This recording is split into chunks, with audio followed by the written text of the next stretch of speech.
CTS 두란노 성경교실 가족 여러분, 오늘도 만나서 반갑습니다. 저는 경남 창원에 있는 가음정교회를 섬기는 제인호 목사입니다. 지금 에스라 말씀을 가지고 우리 시청자 여러분들을 만나고 있는 중입니다. 이제 오늘 11번째 시간이 되었습니다. 에스라는 크게 두 부분으로 구분된다고 말씀을 드렸고요. 1장부터 6장까지가 전반부에 해당을 합니다.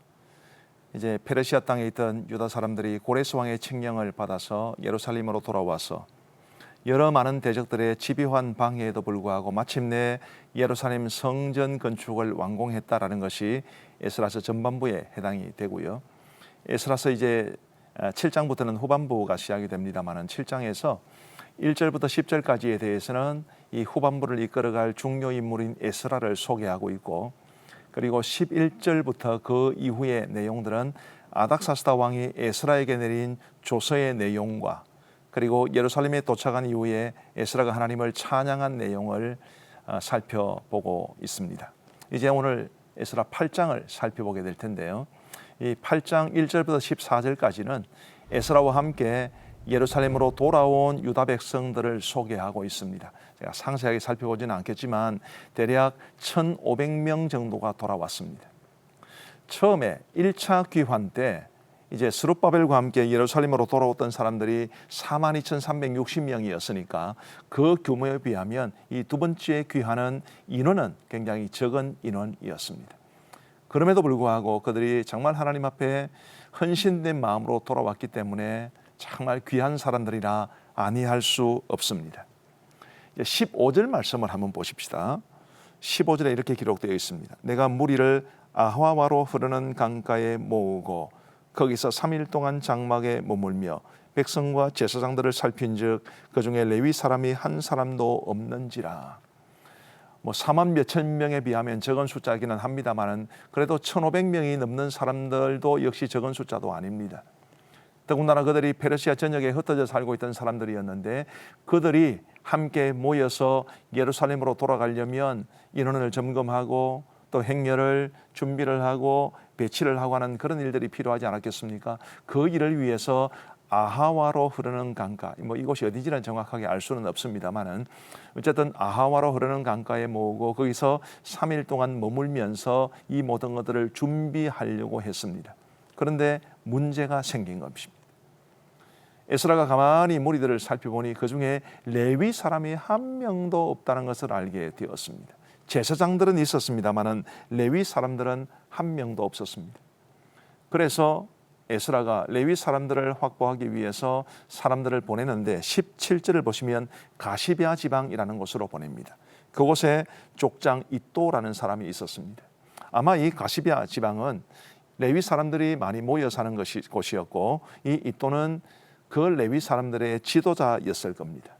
그래서 에스라가 사람들을 가시베아 지방의 족장 이또에게 보내어서 레위 사람 38명을 확보하고 그리고 레위 사람들을 이제 섬기게 될 느디님 사람들 220명을 확보했다라는 것이 20절까지의 말씀에 소개되어 있습니다. 그런데 이 레위 사람들과 관련해서 에스라가 그들을 무슨 말로 표시하는지를 우리가 주목해 볼 필요가 있습니다. 17절 하반절에 보면 이런 말씀이 기록되어 있습니다. 우리 하나님의 성전을 위하여 섬길 자를 데리고 오라. 우리 하나님의 성전을 위하여 섬길 자, 그들이 바로 레위 사람들입니다. 그런데 왜 레위 사람들은 2차 귀환을 준비할 때 아무도 신청하지 않았을까요? 레위 사람들은 제사장들을 돕는 역할을 합니다. 제사장들은 아무래도 더 많은 주목을 받겠죠. 그런데 레위 사람들은 제사장들만큼은 주목받지를 못합니다. 더군다나 그들이 그래도 이 페르시아 땅에서는 나름대로의 안정된 삶을 구축하고 있었을 텐데 별로 주목받지도 못하고 별로 대접받지도 못할 예루살렘으로 굳이 가야 되겠나, 아마 그들은 그런 생각을 했기 때문에 처음에 아무도 신청하지 않았을 겁니다. 이런 것들을 보면서 한편으로 이해도 되지만 또 한편으로는 참 아쉽다 싶은 것이 하나님의 성전을 위하여 섬긴다는 것이 얼마나 중요한 일인데, 하나님의 성전을 위하여 섬길 수 있다는 것은 얼마나 복된 일인데 그들이 왜 처음부터 이 일에 자원하지 않았을까, 그런 생각을 하게 됩니다. 우리 CTS 두란노 성경교실 우리 모든 애청자 여러분들께서도 물론 우리의 현실의 삶이 중요하고 우리가 먹고 살아가기 바쁠 수도 있지만 우리 하나님의 전을 위해서, 우리 하나님의 공동체를 위해서, 우리 하나님의 교회를 위해서 헌신하고 섬기는 복된 삶을 살아가시기를 간절히 바랍니다. 그것이 이 레위 사람들을 찾는 기록이 우리에게 전해주는 굉장히 중요한 도전이라고 생각을 합니다. 18절 말씀해 보시면 이런 말씀이 있습니다. 우리 하나님의 선한 손에 도우심을 입고 그들이 이스라엘의 손자 레위 아들 말리의 자손 중에서 한 명철한 사람을 데려오고 또 세레비아와 그의 아들들과 형제 18명과 그 이후에 이제 내용이 이어집니다만은 우리 하나님의 선한 손에 도우심을 입고, 이 표현은 정말로 중요합니다. 이 에스라서에서 반복되기도 할 뿐만 아니라 저는 이 표현이 에스라의 삶 전체가 어떤 삶이었는지를 보여주는 굉장히 중요한 표현이라고 생각합니다. 나중에 반복될 것이기 때문에 여기선 그냥 넘어가겠습니다만, 이제 21절 말씀을 보시기를 바랍니다. 그때에 내가 아하와 강가에서 금식을 선포하고 우리 하나님 앞에서 스스로 겸비하여 우리와 우리 어린아이와 모든 소유를 위하여 평탄한 길을 그에게 간구하였으니, 뭘 말하는 거죠? 아하와 강가에 수많은 사람들이 모여 있습니다. 1,500명 이상의 사람들이 모여 있습니다. 아마 여성들과 아이들까지 포함하면 5,000명이 넘을 겁니다. 그 수많은 사람들이 모여 있는데 다 금식을 선포하고 기도합니다. 무엇을 기도하죠? 하나님께서 평탄한 길을 우리에게 주십시오. 지금 그렇게 기도하고 있는 것입니다. 기도할 수 있죠. 우리가 어떤 중요한 일을 앞두고 분명히 하나님의 도우심을 구하는 기도를 드려야 됩니다. 그런데 이 본문에서는 좀 더 깊은 의미가 담겨 있는 것을 볼 수 있습니다. 22절이 그것을 말해주는데요. 한번 보시기를 바랍니다. 이는 우리가 전에 왕에게 아뢰기를, 에스라가 전에 아닥사스다 왕에게 아뢰기를, 우리 하나님의 손은 자기를 찾는 모든 자에게 선을 베푸시고 자기를 배반하는 모든 자에게는 권능과 진노를 내리신다 하였으므로 길에서 적군을 막고 우리를 도울 보병과 마병을 왕에게 구하기를 부끄러워하였습니다. 어떻습니까? 정말 도전이 되지 않습니까? 에스라가 아닥사스다 왕에게 자주 이렇게 말했다는 것입니다. 우리 하나님의 손은 자기를 찾는 모든 자에게 선을 베푸십니다. 반면에 자기를 배반하는 모든 자에게는 권능과 진노를 내리십니다. 이렇게 자주 말해왔습니다. 그런데 이제 에스라가 아닥사스다 왕에게 우리가 멀리 예루살렘까지 무려 1,500km를 이동을 해야 되는데 우리에게는 여성들도 있고 아이들도 있습니다. 또 예루살렘 성전에서 하나님에게 드릴 막대한 보물도 있습니다. 그러니 우리를 도울 군사들을 붙여주십시오. 그렇게 말을 한다면 아닥사스다 왕이 혹시 에스라에게 그렇게 말할 수 있지 않을까? 무슨 말요? 야, 하나님 너희를 도와준다며. 너희가 하나님을 찾으면 하나님께서 그 선한 손으로 도와준다면서, 그렇게 말을 할 것 같아서. 그래서 에스라는 왕에게 구하는 것은 다 받는 자기였지만 그만큼 왕에게 신임을 받고 신뢰를 받는 위치에 있었지만 그래도 그는 왕에게 보병과 마병을, 우리를 지켜줄 군사를 구하기를 원치 않는다. 그렇게 말하고 지금 대신 하나님 앞에 기도하고 있는 것입니다. 저는 이 말씀을 보면서 너무너무 큰 도전과 은혜를 받았습니다. 지금 에스라는 어떤 원리를 가지고 살아가고 있는 거죠? 자기가 말한 대로 살아가려고 하는 것입니다. 자기가 믿는 대로 살아가려고 하는 것입니다. 그럼 무엇을 말했습니까? 하나님의 손은 자기를 찾는 자에게 도움을 베푸신다, 선을 베푸신다. 그것을 말하기도 했고 그것을 믿기도 했습니다. 그런데 이제 그것을 넘어서 자신의 실제 삶 속에서 정말 그렇다라는 것을 보여주기 위해서 그는 지금 왕에게 마땅히 군사를 구할 수도 있었고 구하면 얼마든지 왕이 내어줄 수 있었겠지만 그는 믿음의 원리를 따라 살아가려고 노력하는 것입니다. 어떻습니까? 우리 시티에서 도란노 성경교실 가족 여러분들께서는 말하는 대로 믿으십니까? 또 믿는 대로 살아가고 계십니까? 부디 에스라처럼 그렇게 하시기를 간절히 바랍니다. 우리도 에스라가 아닥사스다 왕에게 말한 것처럼 우리도 그렇게 믿지 않습니까? 다시 한번 보십시오. 하나님의 손은 자기를 찾는 모든 자에게 선을 베푸신다. 우리 다 믿을 수 있지 않습니까? 이 사실을 믿는다면 우리도 전적으로 하나님만을 신뢰하고 하나님만을 의지하며 살아가야 하지 않겠습니까? 하나님께서 항상 우리와 함께 하신다. 하나님이 우리를 돌보아 주신다. 하나님께서 그 능력의 오른팔로 우리를 붙잡아 주고 계신다. 우리 다 믿잖아요. 그런데 그런 믿음을 가지고 있음에도 불구하고 막상 현실의 커다란 벽 앞에서 때로는 주눅들고 힘들어하고 좌절하고 낙심하는 것이 그게 바로 우리의 연약한 믿음 아니겠습니까?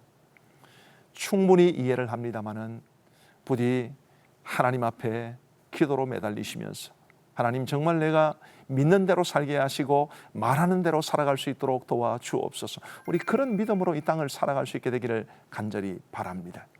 저는 인생은 거룩한 모험이라고 생각을 합니다. 에스라가 그랬던 것처럼 하나님께서 우리를 지켜주실 거야. 하나님의 의로운 손으로 나를 붙잡아주고 계실 거야. 우리를 지켜주실 거야. 그런 믿음을 가지고 있었기 때문에 그는 지금 거룩한 모험을 하고 있는 것입니다. 우리의 삶도 그랬으면 좋겠다 싶은 거죠. 여호수아서에 보면 이런 기록이 있습니다. 이제 여호수아가 모세의 뒤를 이어서 이스라엘 백성들의 최고 지도자가 되었습니다. 그에게는 막중한 책임이 주어져 있었습니다. 이스라엘 백성들을 이끌고 요단강을 건너가서 가나안 땅을 이제 정복해야 했습니다. 그런데 그 첫 관문이 이제 요단강을 건너는 것이었거든요. 여러분, 요단강을 건너는 게 힘들었겠습니까? 홍해를 건너는 게 힘들었겠습니까? 저는 요단강을 건너는 게 힘들었을 거라고 생각을 합니다. 왜 그렇습니까? 홍해는 하나님께서 바다를 갈라지게 하고 그 사이를 지나가게 하신 거잖아요. 그런데 요단강은 달랐습니다. 하나님께서는 요단강물이 넘실대는 가운데 여호와의 궤를 맨 제사장들이 그 요단강물을 믿음으로 밟으면 그때 비로소 요단강을 갈라지게 해서 그 가운데로 지나가게 하실 것이라고 약속해 주신 것입니다. 규모로 보면 홍해가 훨씬 더 컸겠죠. 이 물의 깊이로 따져도 홍해가 훨씬 더 깊었을 겁니다. 그러나 말씀드린 것처럼 홍해는 갈라놓고 지나가라고 하셨고 요단강은 안 갈라진 채로 있는 가운데 그곳으로 들어가게 하셨으니까 사실은 요단강을 건너는 것이 훨씬 더 어려웠을 겁니다. 그런데 여호수아도 그렇고 여호와의 궤를 맨 제사장들도 그렇고 이스라엘 백성들도 그렇고 믿음으로 그 발을 내디디는 것이 필요했던 것입니다. 오늘 우리에게도 이런 믿음이 있으면 얼마나 좋겠나. 이런 믿음으로 우리에게 주어진 삶을 살아가면 얼마나 좋겠나라는 생각을 가집니다. 부디 우리 두란노 성경교실 모든 시청자 여러분들께서는 그런 믿음으로 사십시오. 우리가 믿는 하나님이 우리를 전적으로 지켜주실 것이다. 우리가 믿는 하나님이 우리를 언제나 도와주실 것이다. 비록 내 눈으로 볼 수 없고 내 손으로 만질 수 없지만 우리 하나님 분명히 나와 함께 하시고 나의 삶을 지켜주시고 인도해 주신다. 우리 모두 그런 믿음으로 이 땅을 당당하게 멋있게 담대하게 살아갈 수 있게 되기를 간절히 바랍니다. 그런데 에스라가 그런 믿음을 가졌음에도 불구하고 금식하며 기도했다는 것이 굉장히 중요합니다. 믿음이 우리의 삶에 실제로 이루어지기 위해서는 우리가 믿음으로 이 땅을 살아가기 위해서는 뭐가 필요하다는 것을 보여주는 것입니까? 기도가 필요한 것입니다. 에스라와 그와 함께했던 많은 사람들이 금식하며 기도했다고 했는데 얼마나 금식했을까요? 7장 9절에 보면 그들이 그곳을 첫째 달 초하루에 떠났다라고 기록하고 있습니다. 그런데 8장 31절을 보면 첫째 달 12일에 우리가 아하와 강을 떠나 예루살렘으로 갔다라고 이야기를 했습니다. 자, 첫째 달 초하루와 첫째 달 12일은 11일 차이가 있는 거죠. 그래서 이스라엘 백성들이 에스라와 더불어서 최소한 며칠, 최대한은 8일 정도까지 금식하며 기도했다는 것을 말해줍니다. 믿음을 가지고 있었지만 하나님께서 우리를 분명히 지켜주실 줄로 믿었지만 그 실제 가진 믿음대로 살아가기 위해서는 기도가 필요했다는 것을 우리에게 보여주는 것입니다. 우리 사랑하는 CTS 두란노 성경교실 가족 여러분, 오늘 우리 한국교회의 위기는 다름 아닌 기도의 부재, 기도의 약화입니다. 교회들마다 기도하는 사람들이 줄어져 갑니다. 교회들마다 새벽기도 자리를 채우시고 그리고 금요기도회나 수요기도회를 그 자리를 지켰던 많은 분들이 이제는 연세가 점점 드시고 그래서 한 분, 두 분 자리를 비우실 때 그 자리를 채워주는 사람이 별로 없습니다. 그래서 교회들마다 기도하는 사람들의 수가 줄어들고 기도하는 시간이 줄어들고 있고 기도의 열정이 줄어들고 있고 기도에 정말 실리는 그 간절함이 줄어들고 있는 그런 어려운 시대를 우리가 살아가고 있는데 정말 이것이야말로 오늘 이 시대에 우리 한국 교회와 우리 한국 성도들이 처한 가장 큰 위기라고 생각을 합니다. 부디 기도를 회복하시기를 바랍니다. 우리가 가진 믿음대로 살아가기 위해서는 절대로 쉽게 생각할 수 없습니다. 우리가 가진 이 믿음을 가지고 이 세상을 살아가야 되는데 이 세상이 절대로 만만하거나 녹록한 세상이 아닙니다. 그러므로 우리의 믿음이 실제로 우리의 삶에 이루어지기 위해서는 반드시 우리의 기도가 필요하다는 것을 꼭 기억하시고 여러분들이 기도의 힘으로 승리할 수 있게 되기를 우리 주님의 이름으로 축복합니다. 그리고 이제 24절부터 30절까지에는 예루살렘에 도착해서 하나님 앞에 드릴 성전 예물을 분류를 하고 그것을 제사장들의 우두머리들에게 맡겼다라는 기록이 있습니다. 24절 보십시오.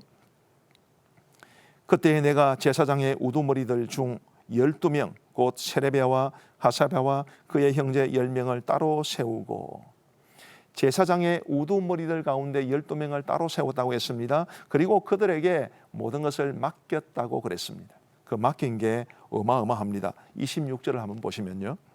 내가 달아서 그들 손에 준 것은 은이 650달란트요 은그릇이 100달란트요 금이 100달란트며 자, 다른 것은 제외하고서라도 금이 100달란트라고 그랬는데 이 100달란트가 약 3.5톤에 해당을 합니다. 여러분 금이 3.5톤 어마어마한 것 아니겠습니까? 이처럼 어마어마한 예루살렘에 도착하면 하나님 앞에 드릴 예물을 가지고 있었는데 그것을 에스라가 본인이 자신이 관리하지 않고 제사장들의 우두머리들에게 맡긴 것입니다. 목적이 뭐겠습니까? 두 가지입니다. 28절 말씀해 보시면 내가 그들에게 이르되 너희는 여호와께 거룩한 자요 이 그릇들도 거룩하고 그 은과 금은 너희 조상들의 하나님 여호와께 즐거이 드린 예물이니 하나님 앞에 드릴 예물이기 때문에 거룩했고 이 예물들이 거룩했기 때문에 제사장들이 맡아야 한다는 것이 에스라가 가지고 있는 확신이었습니다. 그의 영적인 열심을 보여주고 있죠. 두 번째는 29절을 한번 보시기를 바랍니다. 너희는 예루살렘 여호와의 성전 골방에 이르러 제사장들과 레위 사람의 우두머리들과 이스라엘 족장들 앞에서 이 그릇을 달기까지 삼가 지키라. 예루살렘에 도착을 하게 되면 제사장들과 레위 사람의 우두머리들과 이스라엘 족장들 앞에서 이 그릇을 달게 될 텐데 그 분량을 재고 무게를 재게 될 텐데 그때까지는 잘 지켜라. 뭘 말해주는 것입니까?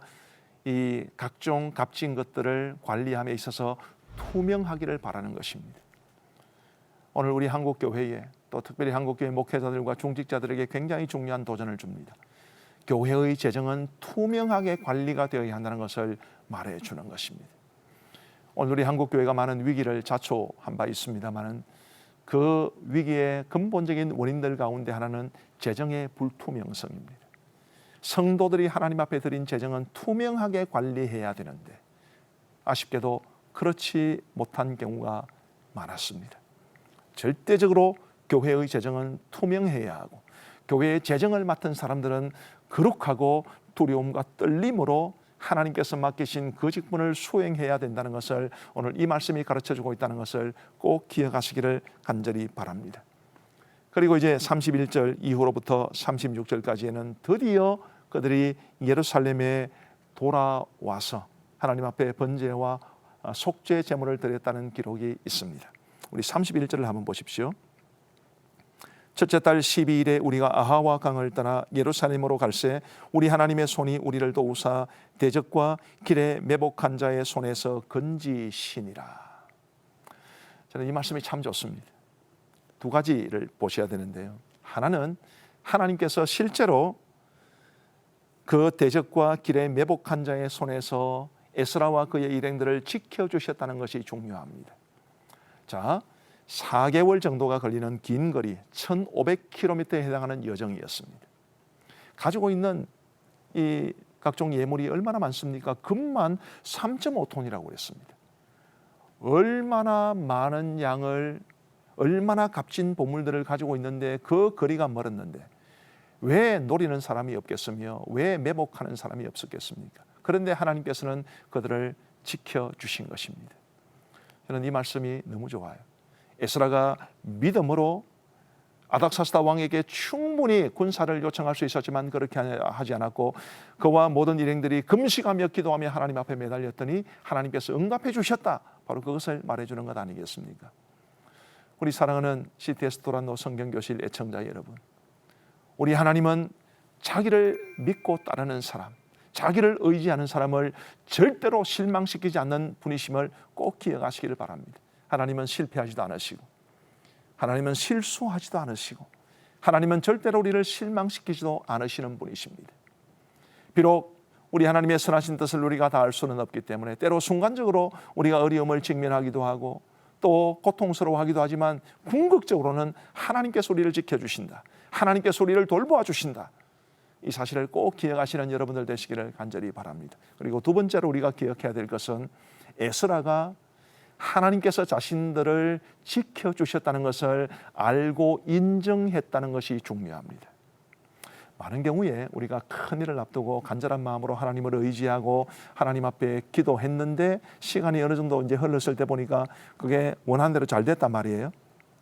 그럴 때 종종 우리가 빠지는 함정이 뭐냐면 하나님 앞에 감사치 않는 것입니다. 왜 그렇습니까?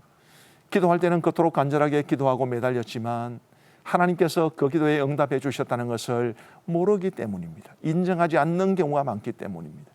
마치 화장실 갈 때 마음 다르고 화장실에서 나올 때 마음 다르다는 말처럼 뭔가 중요한 일이 있을 때 간절하게 기도하지만 하나님께서 그 간절한 기도에 응답해 주셔서 은혜를 베풀어 주셨음에도 불구하고 그 사실을 깨닫지 못하고 감사하지 못하는 경우가 허다하게 일어납니다. 여러분들의 삶을 돌아보시고 지금 현재의 삶의 모습을 돌아보시기를 바랍니다. 우리는 지금 은혜 가운데 살고 있습니다. 하나님의 그 능력의 오른손이 지금도 우리를 지켜주고 계십니다. 우리도 에스라처럼 지금 하나님께서 나를 지켜주고 계시고 지나간 나의 생애 동안에도 나를 지켜주셨다는 그런 믿음으로 우리가 하나님 앞에 감사하며 살아갈 수 있게 되기를 간절히 바랍니다. 이들이 예루살렘에 와서 이제 에스라가 처음 말했던 대로 하나님의 성전에 드릴 예물을 드립니다. 그 이야기를 34절까지 해서 기록하고 있습니다.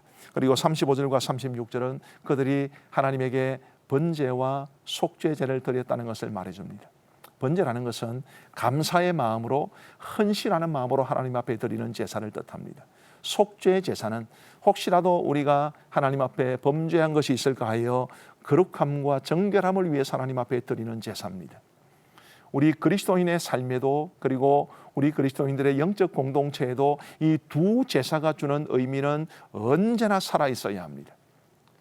번제가 우리에게 말해주는 것처럼 하나님의 은혜에 감사해야 되고 하나님의 은혜에 감사한 만큼 하나님을 위해서 헌신된 삶을 살아가기를 바라는 마음으로 우리 주를 위해서 충성봉사하려는 그런 자세가 우리에게는 반드시 있어야 하는 것이죠. 그러면서도 속죄제가 말해주는 것처럼 하나님 앞에 언제나 거룩하고 정결하게 살아갈 수 있도록 나의 삶이 우리의 가정의 모습이나 우리의 교회 공동체의 모습이 하나님의 기쁨이 될 수 있도록 하기 위해서 거룩하고 정결하게 살아가기를 바라는 열정, 그것이 우리와 우리 개인의 삶과 우리 공동체에는 반드시 있어야만 합니다. 한번 생각해 보십시오. 에스라와 그의 일행들이 예루살렘에 도착해서 예루살렘 성전에서 정말 번제와 속죄제를 드리는 그 모습이 얼마나 아름다웠겠습니까? 우리도 우리의 평생에 번제와 속죄제를 드리는 그런 마음으로 감사한 마음으로 헌신하며 그러면서 거룩하고 정결하게 살아갈 수 있게 되기를 우리 주님의 이름으로 축복합니다. 오늘은 여기까지 하겠습니다. 대단히 감사합니다.